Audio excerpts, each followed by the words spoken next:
அனைவருக்கும் படைத்த நம் இறைவனின் சாந்தியும் சமாதானமும் என்றென்றும் உண்டாகட்டும் என பிரார்த்தனையோடு ஆரம்பம் செய்கிறேன். அனைவரையும் மீண்டும் டெக் விருந்தில் சந்திப்பதில் மிக்க மகிழ்ச்சி அடைகிறேன். இன்னைக்கு நம்ம பார்க்க போகிற டாபிக் இன்ஜெக்ட் பிரிண்டரில் எப்படி நம்ம கேட்ரிட்ஜ் மாற்றுறது அப்படின்றது தான். இது பொதுவாக எல்லா பிராண்டுக்கும் எல்லா மாடலுக்கும் பொருந்தும். இன்ஜெக்ட் பிரிண்டரில் நம்ம எப்படி கேட்ரிட்ஜ் மாற்றுறது அப்படின்றத இப்போ நம்ம பார்க்கலாம். ஸோ இந்த மாடல் பார்த்தீங்கன்னா கெனான் ஃபிக்ஸ்மா E480 அப்படின்ற ஒரு மாடல். எல்லா இன்ஜெக்ட்லையும் இருக்கிற மாதிரி பிளாக் அண்ட் கலர் இருக்கு. ஃபர்ஸ்ட் நம்ம எக்ஸிஸ்டிங் கேட்ரிட்ஜை ரிமூவ் பண்ணணும். எம்டியாக இருக்கும் இல்லையா? ஸோ அந்த கேட்ரிட்ஜை நம்ம ரிமூவ் பண்ணுறதுக்கு என்ன பண்ணணும் அப்படின்னா, ஒவ்வொரு மாடல்லையும் ஒவ்வொரு டைப் இருக்கும். பட் பொதுவாக இந்த மாதிரி ஒரு ட்ரே இருக்கும். ஸோ அந்த ட்ரே நம்ம ரிமூவ் பண்ணிட்டோம் அப்படின்னா கேட்ரிட்ஜ் இருக்கக்கூடிய ஏரியாவை நம்மளால் பார்க்க முடியும். நீங்கள் இப்போது இந்த வீடியோவில் பார்க்குற மாதிரி நீங்கள் வந்து கேட்ரிட்ஜை வந்து நீங்கள் உங்களுக்கு தெரியும் நினைக்கிறேன் கேட்ரிட்ஜ் இருக்கிறது. ஸோ இந்த கேட்ரிட்ஜ் வந்து கலர் அண்ட் பிளாக் தனியாக இருக்கு உள்ள. பட் ஆனால் நீங்கள் ஃபோர்ஸ்ஃபுல்லாக ரிமூவ் அந்த சென்டரில் எடுத்துகிட்டு வந்து நீங்கள் எடுக்கிறத விட நீங்கள் சிம்பிளாக என்ன பண்ணலாம் அப்படின்னா, ஃபஸ்ட்டு மிஷின் ஆன் பண்ணிக்கோங்க, பிரிண்டர் ஆன் பண்ணிக்கோங்க. பிரிண்டர் ஆன் பண்ணியாச்சு. ஸோ ஒன்ஸ் பிரிண்டர் ஆனதுக்கு அப்புறமா நீங்கள் இந்த ட்ரேயை ஓப்பன் பண்ணிங்கன்னா ஆட்டோமேட்டிக்காக அந்த கேட்ரிட்ஜ் வந்து சென்டருக்கு வந்துடும். தெரியுது இல்லைங்களா? ஸோ நம்ம இந்த ட்ரே ஓப்பன் பண்ண உடனே இந்த ரெண்டு கேட்ரிட்ஜும் சென்டர் பொசிஷனுக்கு நம்ம எடுக்கிற மாதிரியான வகையில் வந்துடும். ரெண்டு கேட்ரிட்ஜ் இருக்குது, colour and block. So colour எனக்கு ஆல்ரெடி கொஞ்சம் இருக்குன்றனால இப்போ நான் மாற்ற போகிறது இல்லை, பிளாக் மட்டும்தான் மாற்ற போகிறேன். ஸோ பிளாக் கேட்ரிட்ஜ் எப்படி ரிமூவ் பண்ணுறதுன்னு பார்க்கலாம். ஸோ ஜென்டலாக இந்த மாதிரி பிடிச்சிட்டு டவுன் வைஸ் கொஞ்சம் நீங்கள் புஷ் பண்ணிங்கன்னா போதும், ஆட்டோமேட்டிக்காக ரிமூவ் ஆகிடும். அவ்வளோதான், சிம்பிள். ரிமூவ் பண்ணியாச்சு. நீங்கள் கேட்ரிட்ஜ் ரீஃபில் பண்ணி வச்சுருந்தாலும் சரி, இல்லை ஒரிஜினல் கேட்ரிட்ஜ் போட்டிருந்தாலும் சரி, ஸோ நீங்கள் ஒன்ஸ் வந்து யூஸ் பண்ண போகிறீங்க அப்படின்னதுக்கப்புறமா நீங்கள் வந்து பேக் ஓப்பன் பண்ணிக்கோங்க.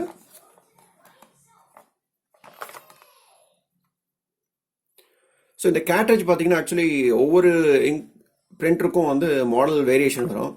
ஈவன் கெனான்லேயே வந்துட்டு ஒவ்வொரு மாடலுக்கும் ஒவ்வொரு விதமான கேட்ரிட்ஜ் இருக்கும். 1 or 3 மாடல்ஸ் வந்து ஒரே மாதிரியான கேட்ரிட்ஜ் வேணால் போட்டிருப்பாங்க. பட் மோஸ்ட்லி வந்து வேறு வேறு கேட்ரிட்ஜஸ் தான் இருக்கும். அங்கே வந்து நம்பர்ஸ் மென்ஷனாக இருக்கும், 47, 775 அந்த மாதிரி. ஸோ உங்களோட பழைய கேட்ரிட்ஜ் என்ன மாடல் என்ன நம்பர் போட்டிருக்குன்றதை பார்த்துட்டு நீங்கள் வந்து மார்க்கெட்டில் பர்ச்சேஸ் பண்ணிக்கலாம். ஸோ இப்போ நான் வந்து இந்த கெனான் ஃபிக்ஸ்மாவோட 47 பிளாக் வந்து ரிமூவ் பண்ண போகிறேன்.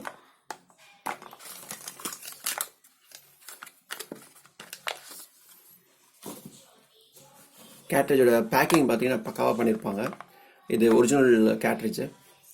நீங்கள் கம்ஃபர்டபுள் கூட நீங்கள் மார்க்கெட்டில் வாங்கலாம். ஸோ ஒரிஜினல் 700 அப்படின்னா கம்ஃபர்டபுள் வந்து ஒரு 300 to 400 அந்த ரேஞ்சில் இருக்கும். நீங்கள் ரீஃபில் பண்ணிங்கன்னா 150 to 200 பிளாக் கலர் கொஞ்சம் வேரியேஷன் இருக்கும். ஸோ என்னோடய சஜஷன் வந்து பெட்டர் நீங்கள் வந்து ஒரிஜினல் கேட்ரிட்ஜு இல்லை கம்ஃபர்டபுள் வாங்கிக்கிறது பெஸ்ட்டு. ஓகே. ஸோ இந்த ப்ரொடெக்டிவ் டேப் ஒன்று ஒட்டியிருப்பாங்க. இந்த ப்ரொடெக்டிவ் டேப்பை வந்து நீங்கள் ரிமூவ் பண்ணுறதுக்கு முன்னாடி கொஞ்சம் யோசிச்சுக்கோங்க. இப்போ நீங்கள் இமீடியட்டாக மாட்ட போகிறீங்க அப்படின்னா மட்டும் இதை உடனே ரிமூவ் பண்ணிவிட்டு மாட்டிடுங்க. ஏன்னா ஃப்ளோ வர ஆரம்பிச்சிருச்சு அப்படின்னா நீங்கள் இமீடியட்டாக யூஸ் பண்ணுற மாதிரி ஆயிரும். And another one important thing, இது இந்த இடத்துல பார்த்தீங்களா எலக்ட்ரானிக் கான்டாக்ட். இந்த கான்டாக்ட் மேலே கையோ இல்லை வேறு எதுவும் மெட்டீரியல் எதுவும் படாத அளவுக்கு பார்த்துக்குங்க. ஏன்னா இதில் தான் வந்து இந்த சர்க்கியூட் கனெக்ட் ஆகிறது. ஸோ இப்போ நம்ம இந்த எலக்ட்ரானிக் ப்ரொடெக்டிவ் டேப்பை வந்து ரிமூவ் பண்ணுறோம். ரிமூவ் பண்ணியாச்சு. எப்படி இன்சர்ட் பண்ணுறதுன்ற பாருங்கள். ஸோ இந்த கான்டாக்ட் வந்து உள்பக்கமாக இருக்கிற மாதிரி பார்த்துக்கிட்டு இப்போ வந்து ஸ்ட்ரைட்டாக அந்த ஹோல்டர் இருக்கிற ஏரியாவில் ஜஸ்ட்டு அந்த இடத்துல வச்சுட்டு நீங்கள் வந்து இப்படி புஷ் பண்ணால் போதும். ஒரு டக்குன்னு ஒரு சவுண்டு கேட்கும், லாக் ஆயிடுச்சுன்னு அர்த்தம். நீங்கள் பார்த்தீங்கனாலே தெரியும் பிளாக் அண்ட் கலர் வந்து ஈவனாக பிளேஸ் ஆகிருக்கு. ஸோ அவ்வளோதாங்க, ஈஸியாக ஃபிக்ஸ் பண்ணியாச்சு, முடிஞ்சிருச்சு. ஸோ இது முடிஞ்சதுக்கப்புறமா நீங்கள் வந்து இந்த ஃப்ரண்ட்டில் இருக்க ட்ரேயை க்ளோஸ் பண்ணிடுங்க. ஸோ வித்தின் செகண்ட்ஸில் வந்துட்டு அது ஆட்டோமேட்டிக்காக கான்டாக்ட் க்ரியேட் பண்ணிவிட்டு ஃப்ளோ ஜென்ரேட் பண்ண ஆரம்பிச்சிடும். நீங்கள் சாம்பிள் ஒன்று செக் பண்ணி பார்த்துங்க, சாம்பிள் பிரிண்ட் அவுட் ஒன்று எடுத்து பார்த்துக்குங்க, நீங்கள் கரெக்டாக ஃபிக்ஸ் பண்ணியிருக்கீங்களா அப்படின்னு சொல்லிட்டு.